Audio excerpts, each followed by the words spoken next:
Hey, everybody. Welcome to the second day of Afrofuturism.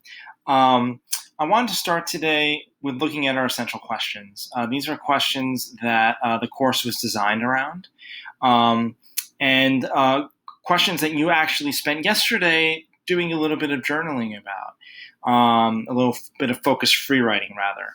Um, And I brought them up today because we're going to be reading a short story today. And while you're either reading or listening to the short story, I would like you to have these questions in your mind so that you can begin to investigate and question the story.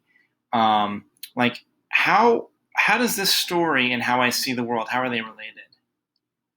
Can this story change the world? How can this story change the world? Is this a world that I want to live in? Is it not the world that I want to live in? Are there parts of this world that I think are cool or interesting?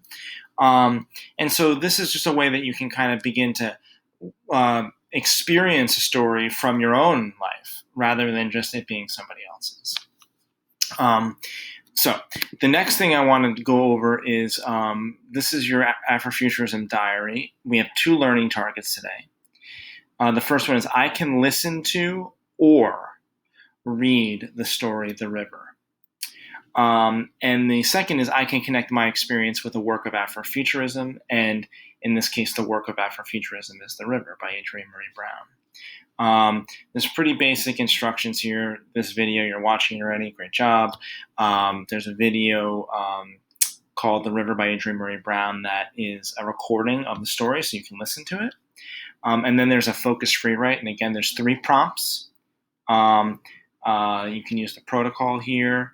And it's very important that you don't just answer questions, but that you actually time yourself for 2 minutes and write. Don't worry about being right or wrong. There's no right or wrong answer. Okay, you're just kind of giving yourself space to see what's there. Okay. Before we move on and get very close to being finished, I want to say one more thing about this first learning target.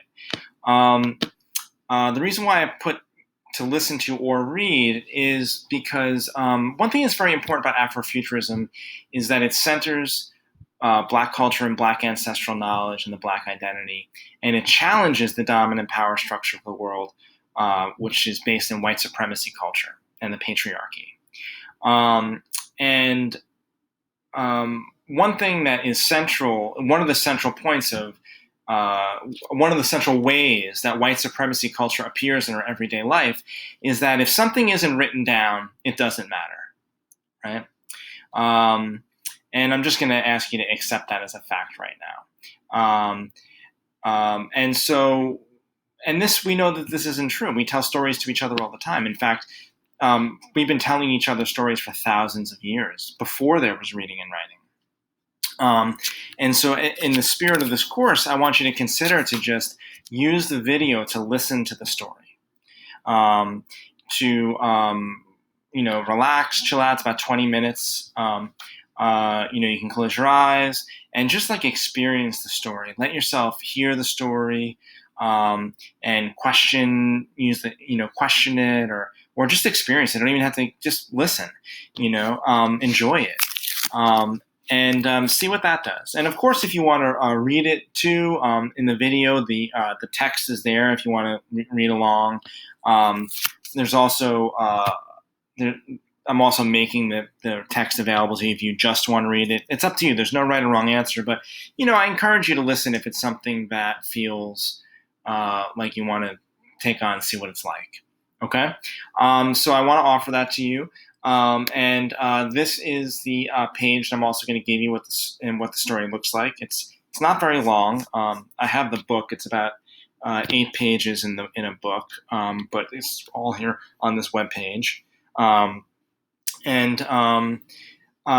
really excited to see what you come up with and what you say, and I hope you really enjoy it. So enjoy yourself. Listen to the story. Like it's being told to you from far away and from right here. Okay? Take care, and I'll see you guys tomorrow.